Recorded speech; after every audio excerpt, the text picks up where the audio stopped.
We're so happy to have you here with us today. I know sometimes that 3:30 is a hard one. I am just going to take the time to introduce myself. I'm Stephanie Crawford, the Executive Director for IDEA. I don't want to really impose on any of our Google Friends time because they have amazing things to share with us. So I'm just going to give you the reminder that you are going to be able to claim your PDH if you're an Illinois educator at the end, about 10 minutes until the end of the session. I'll post that link in the chat. If you have questions, please feel free to use the chat. We know that sometimes it can be intimidating knowing that something is recorded and asking your questions. So you are welcome to ask questions during the session, but if you would like to, we will stop recording again about 10 minutes left of the session, and you can ask any questions you'd like then as well. So without further ado, I am going to throw it over to the wonderful Jen and Sam with Google, and they are going to start blowing your mind. Oh my gosh, thank you so much, Stephanie. Oh, we're so excited to be here. Sam and I have just been waiting for this Wednesday webinar. Once we found out we had the chance to get in front of you, we were like, yes, let's do it, because there is just so much good stuff about Google and Chrome and Workspace that has come out that we are just dying to share with you. I believe that you all can see my screen. I'm currently sharing, and I am just going to throw a link into the chat while we introduce ourselves. Sam, feel free to kick off intros while I throw this link into the chat here. Yeah, sounds good. Thanks, Jen. Hi, everyone. I'm Sam. I'm a program manager here on the Google for Education team, and I help support districts across the Midwest. So thank you for having us. We're super excited to share updates across Workspace, ChromeOS, and hopefully answer any questions that are top of mind for all of you. So thank you. Yeah, awesome. And I'm Jen Brown. I also support districts in the state of Illinois. I actually used to be a tenured teacher at District 62 in Des Plaines. I actually took the place of my husband's fifth grade teacher. You know, we like to keep it in the family in Des Plaines. So yeah, really excited to be here now, supporting all of you folks. And with that, we have so much good content. So why don't we jump right in? Sam and I like to kick it off with kind of our top 5 updates. What we think you need to know. And of course, you've all been hearing for months and months the buzz around AI. Oh my gosh, it's just taken everything by storm. And so our first update, we would be remiss if we did not make it Duet AI for Google Workspace. I know we've gotten a lot of questions from teachers and technology coaches and instructional coaches saying, what is Duet AI? How is it different than Bard? How is it different than ChatGPT? What do I need to know? So consider this here's what you need to know about Duet AI. First and foremost, folks, this is for users ages 18 and up. So this is not meant to be something right now that's used with students. It's more meant to be kind of a productivity assistant for you, for teachers, for coaches, for people who are department leads. This is meant to make your life easier. Now, to answer the question, how is this different than Google's Bard? So Bard is kind of a experiential product. It is kind of like an experiment right now. You can access it through your consumer Gmail account.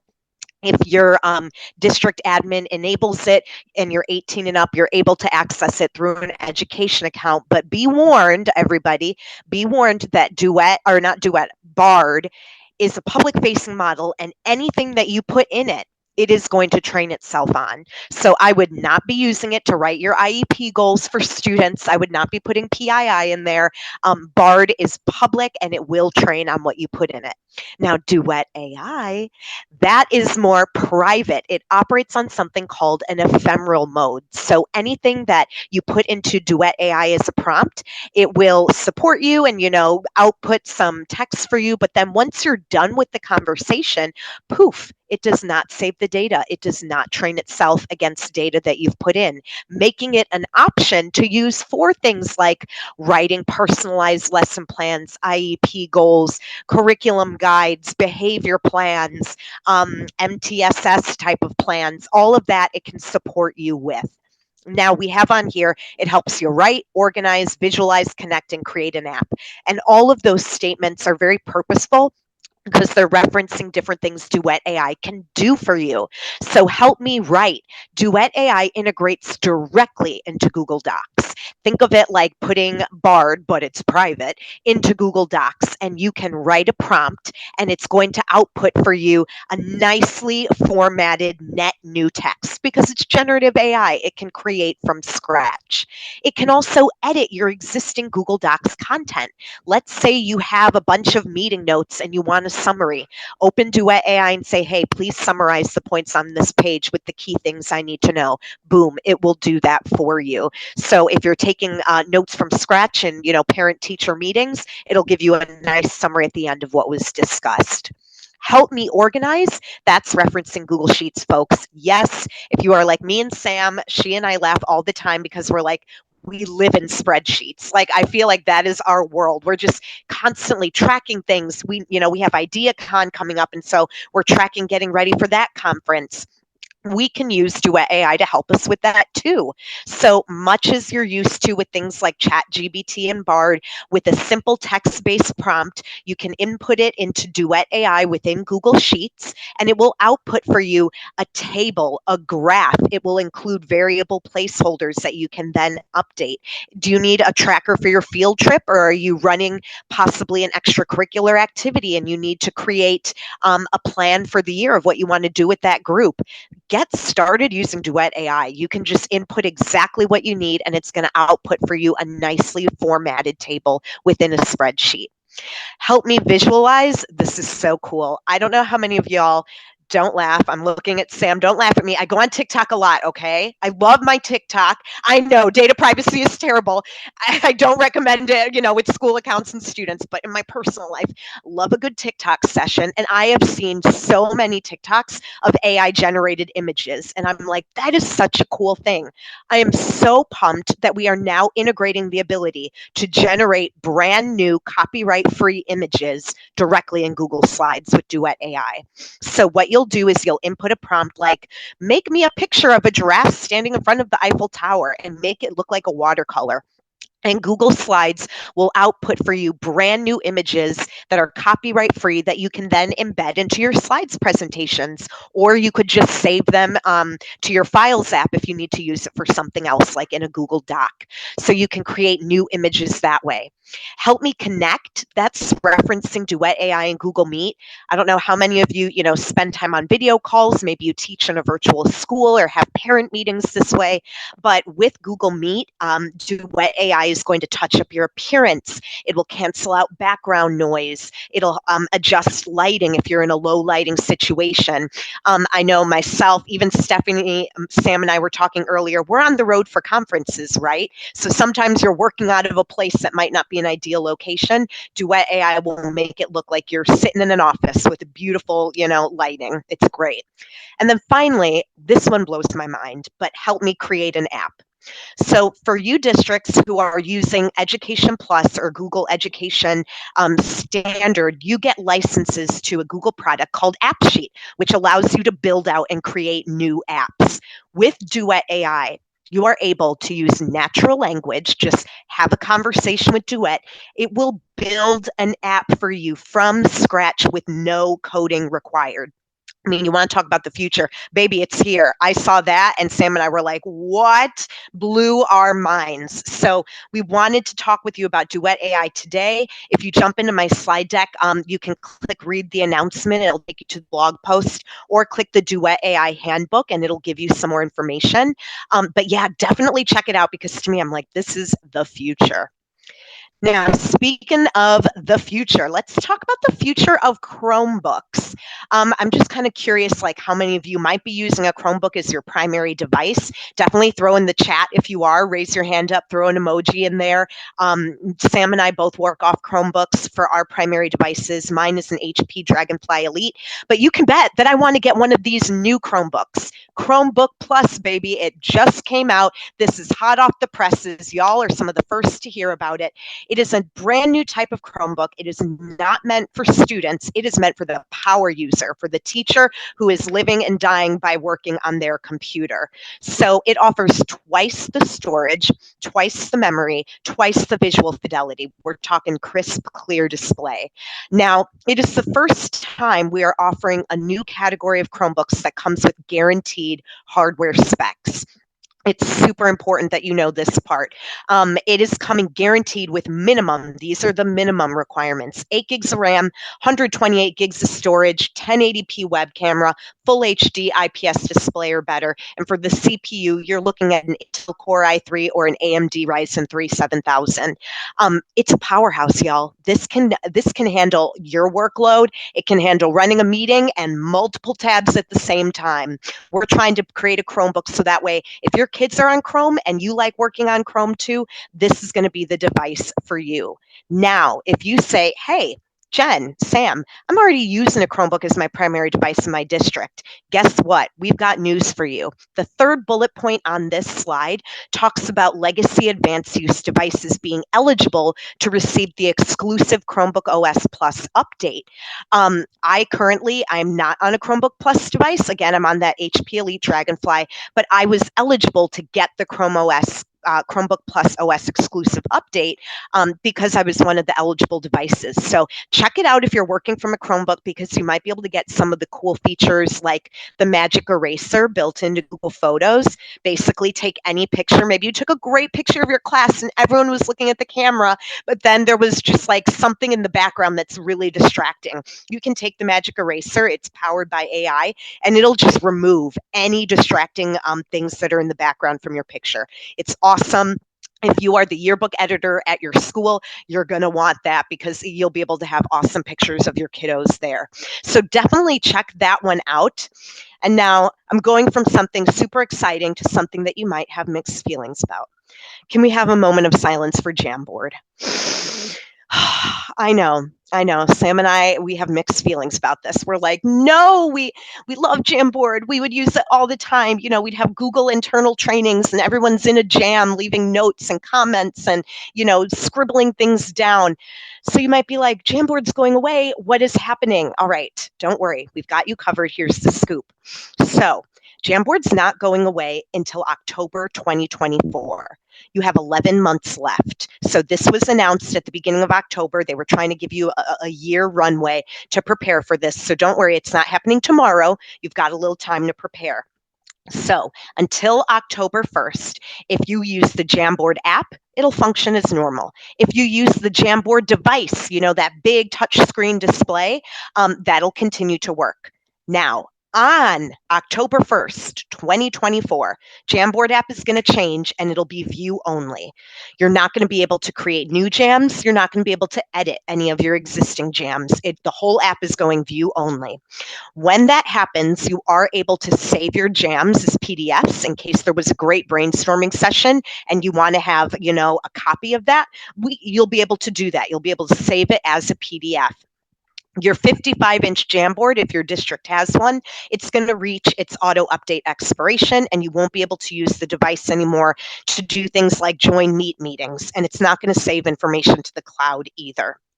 Now, on New Year's Eve, December 31st, 2024, hopefully your feet are up, you're on winter break, you're not thinking about anything, just know that this is going to happen. All jam data will be permanently deleted. You will no longer have access to the Jamboard app or your jam files. I do not want you to be taken unaware by that, so we're giving you a heads up ahead of time that that's happening. But don't worry. Google recognizes teachers need to have a digital whiteboarding solution that works. So why is Jamboard going away? Why are we doing this? We are doing this because we have evaluated the digital whiteboarding market, and we have found that there are some partners we work with who are just miles ahead of what Jamboard was able to do, frankly. We saw their product and we're like, wow, they have that really built out. What if instead we provide a pathway for educators to use one of these partners instead, and we can focus on the things that we do best, our core services like docs, sheets, slides, etc. And so what we're doing is we're partnering with 3 partners: Figma, Miro, and Lucid. Their products are FigJam, Lucid Spark, and then Miro. They are all digital whiteboarding apps. They are very robust. And here's the cool thing. Google has partnered with these 3 organizations, and by March 2024, so in a few months, March 2024, it's going to be here before you know it, they are going to have an importer capability where you are going to be able to import a jam file from Google Drive directly into one of their products, and it will be within their user interface, but it'll have the content from your jam imported in directly. So if you have templates that you have made, if you're like, I do this Jamboard activity every year, my kids love it, I'm meeting the standards and I want to keep doing it, you'll be able to do that. Just use the importer, whichever product you decide to go with. If you want to be connected with a live person to talk with someone at Figma, at Lucid, or at Miro, Sam and I can make that connection for you. Google is very close with these partners. We're happy to start a conversation. If you're like, Jen, I'm very big about student data privacy. I need to know, what are the terms of service? What is the age range for using these? What is the cost? All of that is included in the first bullet point in that support article. And spoiler alert, both Figma and Lucid Spark have committed to giving their top tier product free to K-12 school districts in the US. Miro is offering a freemium version. So definitely take a look and make your choice, but there are options for you. So don't worry, it's sad, but it's also kind of happy because you're going to be getting an awesome whiteboarding experience no matter which one that you pick. All right, moving right along there. And if anyone wants to come off mute with a question or throw it in the chat, please definitely do so. Sam, kind of while I'm presenting, I'm not looking at the chat, so feel free to interrupt me and cut me off if someone has a question, and I'll do the same for you. All right. Google for Education champions. I'm just curious, feel free to throw into the chat, folks, if you're an innovator, trainer, or coach. If so, yay, we are so happy that you're part of our communities. And you may have already heard that Google for Education, we're uniting and elevating the innovator, trainer, and coach certifications. And it's all under the umbrella now of Google for Education champions. So our goal with kind of creating this Google for Education champions umbrella, it's to increase the visibility and support for each of these programs while maintaining the identity of each one individually. So what we're going to be doing for our Google for Education champions is providing them access to new opportunities, like in-person events that we're calling champion symposiums.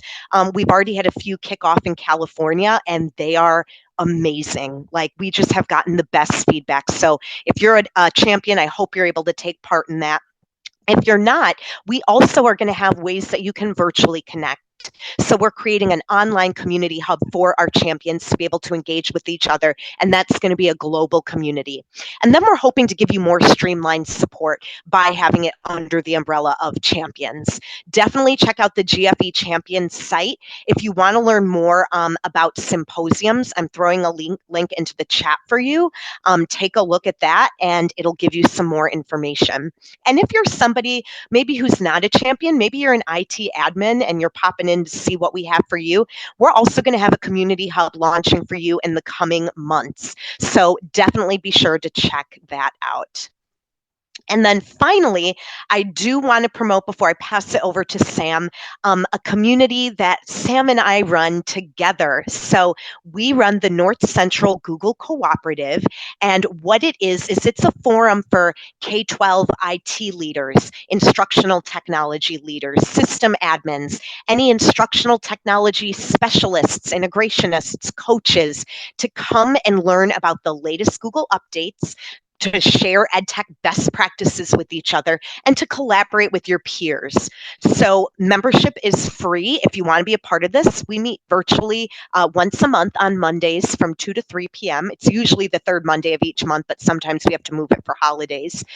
Yeah, and Sam and I tell you everything that's new that month for Google, so you get to stay up to date and in the know. So feel free, click that sign up link if you're interested in being a part of it and hearing these updates directly from Google. We would love to have you. With that, I'm going to pass it over to Sam because we have so many great ChromeOS updates. So Sam, I'll kick it over to you. Awesome. Thank you, Jen. That was so great. Moving on to ChromeOS. So I will start with the next slide, just kind of announcing that we've released some new devices for 2023. And we have them split into 3 categories. So the first being basic classroom use. So that's your shared student devices. The second, learning from anywhere. So that device could support multiple browser tabs, Google Workspace, and video conferencing for 100 plus participants. Third tier is advanced use. We see a lot of teachers or staff go this route, but we recommend this device for heavy workload. So that's content creating, coding, virtual environments, anyone that is multitasking in their day-to-day. And with that, we did release a wayfinding guide so that you could find the right device for you. So it considers your budget, your screen size, your processor, and helps you kind of narrow down which device might be the most beneficial for yourself or for your students or for your staff. So we can link that into the chat as well. Let me grab it. Oh, I just threw it in, so you're good. Amazing. Thank you. Mm-hmm. Moving on to 10 years of automatic updates for Chrome OS. So starting in 2024, if you have a Chromebook that was released from 2021 onwards, you'll automatically get 10 years of updates. This is really, really awesome. I think we just announced this maybe a month or so ago. But what this means is that your Chromebook will continue to receive security updates and new features for 10 years from the date it was released. So really awesome update, and let us know if you have any questions about that. Moving on to screencast. So I personally think that screencast is so awesome. Essentially what it is a built-in screen recording app in Chrome OS. So it allows you to record your screen, including audio and video from your webcam, and save it as a video file. So Chrome OS screencast, it can help students and teachers in a variety of ways. But some key examples would be teachers using screencasts to record lessons and demonstrations.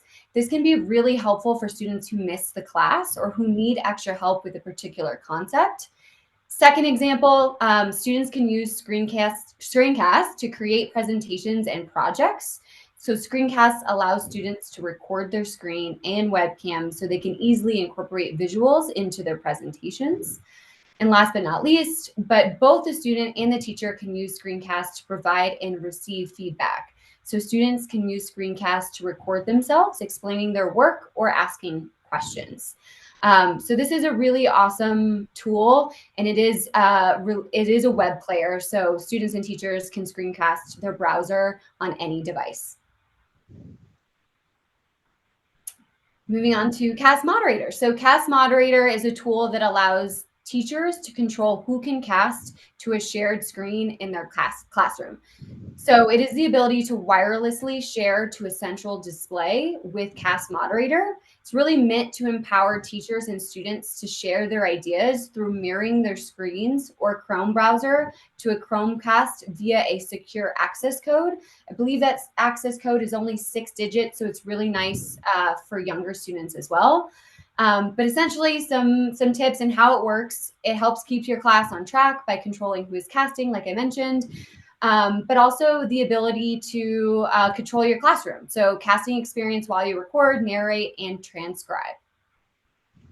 And I'm just throwing a couple links in the chat about Cast Moderator if you want more information. And here is a video about that, and then I'll move the slide. Love that. Canvas on Chrome OS. So Canvas, you can create your own designs and automatically save them to Google Drive. It allows you to demonstrate complex concepts by annotating content using a dynamic toolbar that features tools including a virtual pencil, pen, marker, and chalk. This can really help students express their creativity and provide students with a variety of tools and features that they can use to create their own drawings. So a really great collaborative tool between peers and other students, and really help and enable the student to kind of enable their social skills and ability to collaboratively work with other students in the class. Moving on to Cursive on Chrome OS. So Cursive, our stylist first notes app for Chromebooks, is now available and pre-installed on all stylus-enabled EDU devices. So what Kusha does, allows users to capture, edit, and organize handwritten notes all in one place with handwriting recognition for quick edits and automatic organization. So you would have the ability as a student or a teacher or a user to quickly organize and sort notes, sketch out drawings, or add images, then easily copy and paste your ideas into another app or send a PDF when you're ready to share. So it makes it easy for students and educators to stay organized with the ability to create a separate color encoded notebook for each class or subject.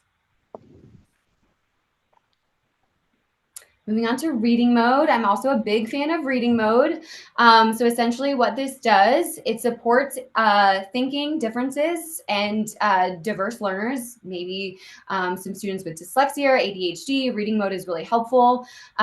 What it's helpful with is reducing those distracting elements on the screen, like images, videos, ads, and really helps the student or the user focus on the page's primary content. So you can customize settings within reading mode, like the font, word spacing, text, background color, all again to really allow the user to focus on the content on the page. So Figma on Chromebooks. So Figma is completely free for schools, and it works really seamlessly with Chromebooks through a web browser and the ability to replace existing work on other design applications, especially those that are not cross-platform compatible and ones that may not run natively on Chromebooks. Figma offers two main tools, one being Figma Design, which is a leading collaborative creativity platform where classes can come together to design, illustrate, and build, taking ideas from imagination to reality. The second is FigJam. FigJam is a virtual whiteboard space for classes to collaborate, brainstorm, discuss concepts, and more. I know we mentioned that when we were talking about Jamboard. But this could be really, really helpful in the classroom across creating presentations, designing websites, creating graphics, and the ability to collaborate on projects. And expanded group-based policy support in ChromeOS. So with expanded group-based policy support, admins can now apply policies to groups of users based on their department, location, or other criteria. This can really be helpful in saving admins time and effort as they no longer need to apply policies to individual users. Awesome. Thank you, Sam. That's it. I will pass it over to Jen to talk a little bit more about Workspace. Let's do it, y'all. Now, before I give you the latest Workspace updates, I always like to just take a quick second to go over what the different editions of Workspace are, because not all these updates are available for every edition of Workspace. And Sam and I believe in being really transparent about which editions are going to be getting which feature set. So just in case you're like, wait, Google Workspace, is she talking about G Suite? I know we have gone through, it feels like Sam, an identity crisis. I don't know about you, but I'm like, we were Google Apps for education. We were G Suite for education. Y'all, our new name is Google Workspace for education, in case you haven't heard that yet. And we come in 4 different flavors. So you might be on Education Fundamentals, which is our no cost tier. That one is great, comes with all the foundational tools that you need to use Google Workspace in your district. Then we have 3 paid editions. We have Education Standard, which that's more focused on IT admin needs like security features, analytics tools. Then we have 2 other editions, Teaching and Learning Upgrade, which that is licenses that can be licensed a la carte to specific teachers who maybe want to do more with Google Meet and Google Classroom. And then finally, we've got Education Plus, which takes, you know, the features that are in all the paid editions as well as the fundamentals tier. It's got all of them. That's why it has a big star, because if you're on Education Plus, you get every feature update. So with that in mind, you'll notice as I go through these updates in the top right corner of our slides, we're going to note which editions these updates are for. So with that, I'm going to kick it off by talking about the read-along integration with Classroom. As I mentioned before, I used to be a classroom teacher. I taught first grade for part of my tenure, and in doing that, I would use the Read Along app. It used to be kind of like a separate app. It didn't integrate with Google Classroom. It was great, but I always wished that I could have it live in Google Classroom because that's where I posted other assignments. The cool thing is, with this early access program, they are providing an integration now with Google Classroom, which is super cool. So if you are a K-5 teacher who teaches, language, you had the ability to assign reading assignments either by Lexile score or by grade level. And then students are going to be able to see their progress over time. You're going to get metrics on your students' fluency, their speed, accuracy, comprehension, any areas of struggle. All of that is going to be given to you in a little analytics dashboard, again, directly within Google Classroom. It's fun too because it uses gamification. They have a little reading buddy that helps give them real-time feedback. It's a really cool thing, especially for our younger ones who are really building their fluency skills. So be sure to check that one out. Now, interactive questions for YouTube. This is currently in beta. It is super, super cool. It is Google's response to the call for there to be a native Google solution to Edpuzzle. And so what we've done with interactive questions for YouTube videos is when a teacher creates an assignment where they want to embed a YouTube video in Google Classroom for their students to watch, they will have the option to make it an interactive experience where they can input questions at specific times within the video, and it will pause the video and have your students engage. Whether it's multiple choice, whether it's open-ended, you have the option. Now, the teacher is going to get, and this is on our roadmap, the ability for AI to prompt teachers when they're creating assignment with questions, because the AI will scan what is talked about in the video and give you potential questions that you might want to use. So that takes even more of the burden off your plate. So definitely be sure to dig a little bit into that. And then practice sets, woo woo, this launched in April of this year. We have gotten such great feedback about practice sets from our users. As a reminder, it's a new feature in Google Classroom that lets you really transform existing content. Like maybe you have a tried and true worksheet, and I know we're trying to move away from worksheets, project-based learning, we love it, but sometimes you need to have the kids practice some problem sets. And so you can take that and make it engaging and use the power of AI in this way. What you can do is import your worksheet and turn it into an interactive practice set, or you could create one new from scratch from Google Classroom. Now, if you're already aware of this and you're like, well, what's new with practice sets? You can now review and simply remove resources that might not quite be right. You can also now upload your own hints and YouTube videos to be used as a hint for a student if they get the question wrong. You can also rearrange the order in which students will experience resources, and then you can manage those resources in something called the extra help tray. So those are some new updates that came out. Sam is throwing some information for you about practice sets into the chat. There is a really great training, and I'm just going to pop it in, practice sets training. I'm throwing that in the chat. Be sure to check that out if it's something you think you would use. All right, grading periods. So if your district or school building operates off of quarters, semesters, terms, you are now able to apply those grading periods to your classroom assignments and your grade book.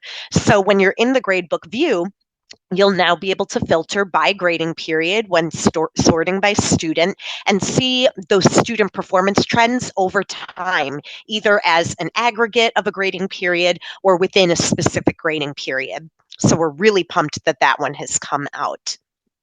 Now, grading scales, different than grading periods. I think, Sam, this was probably one of the #1 feature requests you and I have gotten. We would get it all the time. I would always hear, Jen, we love Google Classroom. It's great. Works wonderful. When are you going to support standards-based grading? Come on, catch up with the rest of us. Finally, we're there, guys. Sometimes it takes us a minute, but we always catch up with you. You now have the ability to change the grading scale in Google Classroom to reflect the one that your district uses. So if it's a 4-3-2-1 standards-based grading, now we support that. If it's alphabetic, we support that. If it's numerical, you let us know your grading scale and we can support it in Google Classroom. And you can see here, you can create a custom one if you guys are using something really unique.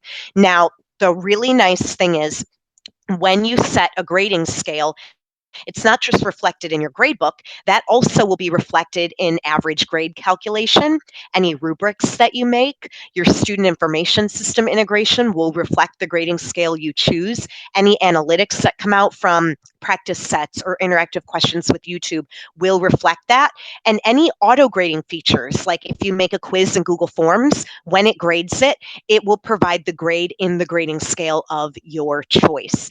So what I'm going to do is I'm going to throw into the chat, and this came out at the end of August. This is where you have to go to configure that grading scale. Again, note which edition this is available for, y'all. On the slide, it says Teaching and Learning Upgrade and Education Plus. So if it's not there, it's probably because you're on Education Standard or Fundamentals, just in case you have to do a little troubleshooting.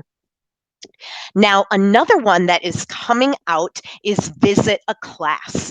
So your Google admin is going to be able to designate users like maybe building leaders, your principals, any support staff like department heads, school counselors, even IT admins. They might need to temporarily visit your Google Classroom to support, teachers and students. It used to be that whenever you needed support in Google Classroom, you'd have to add someone as a co-teacher. Now they can visit a class and do anything a co-teacher can do without having to be added as a co-teacher. So those who have Visit a Class enabled, they'll be able to update co-teachers and students in your Google Classroom. They'll be able to post announcements. They'll be able to view student profiles, but there are boundaries. So when they visit a class, they cannot delete it. They will not be able to come in and delete your class. They will not be able to remove you as the primary teacher, and they will not be able to mute another teacher. Now, we fully believe in transparency, and so anyone who is visiting your Google Classroom through this method will notify the teacher with the reason for their visit. That's a little pop-up that'll come up, and they'll be able to select the reason that they visited your Google Classroom. But now, let's say, you woke up, you're sick, you're having to do lesson plans, and you need the substitute teacher to go into your Google Classroom. With Visit a Class, your building leader or other designated education leader will be able to do that for you. Coming soon, classroom analytics. So this is also for our education leaders, think principals, building staff like that, who might need visibility into things like student performance and engagement in Google Classroom. They are now going to get a really cool analytics dashboard, and they're going to be able to view things like, are assignments being completed? How are the grades trending? How is Classroom being adopted? How frequently is it being used? A Google admin would have to enable that right for education leaders. The cool thing, though, is that teachers are going to get their own dashboard and be able to view that information for their classes. And no, the Google admin does not need to go in and enable it for each teacher. By default, they will get that view of their class, which is so cool. We know the power of, data-driven instruction, and this is just giving you another point of data that you can use when you're assessing how your students are doing. Shareable class templates and classwork. If you sit on a curriculum committee, or maybe you're an instructional coach and part of your job is to create kind of model templates, maybe common assessments that you want teachers using. It used to be if you post it in Google Classroom, you have to add people as co-teachers, and then they're able to come in and copy that assignment. Talk about a clunky workflow. We have fixed it. So now you can create a high quality Google Classroom and classwork templates and share it via a link. So that way teachers in your district can preview and import it into their classroom without having to be added as a co-teacher. Now, this feature is currently in beta, but if you know that your district is on Education Plus and will be getting access to this, you can hit the ground running now and start building out those class templates. So that way, when it's launched, you have them ready to share, all again, simply via a link. All right, closed captionings in Meet recordings. This is big for accessibility purposes. So with the Google Meet recording, it used to be that when you had a recording and if you had closed captions on, it wouldn't capture the closed captions. We have heard that very loud need to be able to have captions in a Google Meet recording. And so that is now possible. And we do have captions available in multiple languages, so that will be supported. The ability to co-present slides in a Meet with a co-teacher or a co-host. This one's really cool. So if you host classes within Google Meet, if you teach in a virtual academy and you have a co-teacher with you and you're co-presenting slides, the nice thing is you're not going to have to say, next slide, please. Next slide, please, because you're both going to see the controls to control your slide deck directly in the Meet. The other cool thing that we're doing is you're going to be able to view your speaker notes directly next to your presentation in the Google Meet UI. So it'll all be right there for you. We said, don't worry, no one else can see your notes. That's just for the host who's presenting at that time. This is a really fun one, custom building blocks in Google Docs. So you may have seen building blocks already in Google Docs. We have it for email templates. We have it for meeting notes. Now we're allowing you to create a custom building block that you can save and then reuse. So if you like to build out lesson plans, curriculum guides, parent newsletters within Google Docs, you can save a template as a custom building block. And then with just a few clicks, you can insert it into a fresh new Google Doc. You don't have to go back and copy paste from an older doc and hunt it down. It'll live right there within your custom building blocks menu in Google Docs. You may have seen that we are very, very into chips at Google's. I'm not talking about Tostitos. I'm talking about chips in Google Docs, as well as Google Sheets. Now, when we're talking specifically about Docs, we are releasing 2 brand new chip types, which will help you facilitate time class activities. And that is the timer and the stopwatch chip. The timer will count down for you so you know how much time you have left. The stopwatch chip will count up so you can record how long an activity takes you. These are premium features. They're part of our Smart Canvas initiative within Google Docs. And then we have voting chips, another cool type of chip where you can pick an emoji, have a little counter next to it, and then viewers of your document are able to click the emoji to upvote that idea or whatever content you have in there that you're trying to get feedback on. That one's just kind of a cool, fun one that I think will be super useful for our classroom teachers. This is big. So if you're joining and you're somebody that works in central office, maybe you're even trying to get signatures for field trips, this is going to be big. It's e-signature in Google Docs. What it will do is let you add an official signature that is legally binding to a contract that is written out in Google Docs. It is super duper cool. So what you do is you're able to send the file over for them to sign, and right there within Google Docs will be a spot for their signature. And once they sign it, it's a legally binding document. It's meant to take the place of something like a DocuSign. So that way, if you're already deep into Google Docs, that's something that you guys are able to use at your district. Now, we have some more capabilities that are coming for it. Right now, it's limited to signatures in a Google Doc, but later this year, we're going to be launching the ability to collect an e-signature on a PDF, which is really nice, as well as the capability to have multi-signers, so the ability to request a signature from more than one user. So that's a really cool one. Now, a lot of these updates, Sam and I, we totally recognize a lot of these are geared towards the premium editions. That's simply because we like to cover what we think are the most impactful updates for education, what some of the biggest ones are. And chances are it's going to be slotted into a premium edition. Now, if you're like, can I get some updates that maybe aren't as razzle dazzle exciting, but that are coming out for all editions? Absolutely. Scan the QR code that you see, and you can easily get access to a deck where I keep track of the big Workspace updates. I also have a link there to the Workspace updates blog. Sam and I live and die by that blog. It's a source of truth for us when things get launched. So definitely subscribe to it if you want to be in the know with what's happening with Google.